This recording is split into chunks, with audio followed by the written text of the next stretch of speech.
ఛాతీ నొప్పి పేరుతో పోసాని కృష్ణమురళి డ్రామా ఆడారని రైల్వే కోడూరు సిఐ వెంకటేశ్వర్లు తెలిపారు.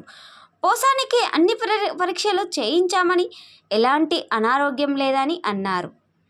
ఇదే విషయాన్ని వైద్యులు ధృవీకరించారన్నారు.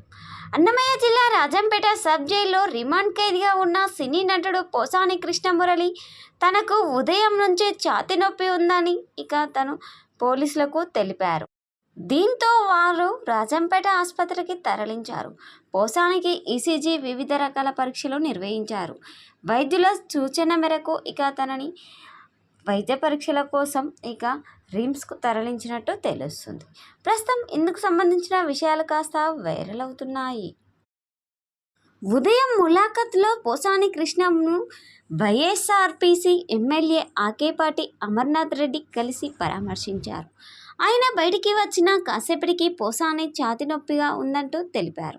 జైలు సిబ్బంది తనను అయితే వైద్య పరీక్షల్లో పోసానికి ఎలాంటి అనారోగ్యం లేదని తెలిపింది. ఛాతీ నొప్పి పేరుతో పోసాని డ్రామా ఆడారు. పోసాని అడిగిన అన్ని పరీక్షలు చేయించాం. పోసానికి ఎలాంటి అనారోగ్యం లేదని తేలింది.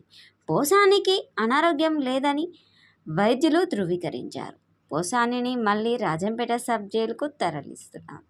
ప్రస్తుతం ఇందుకు సంబంధించిన విషయాలు కాస్త వైరల్ అవుతున్నాయి.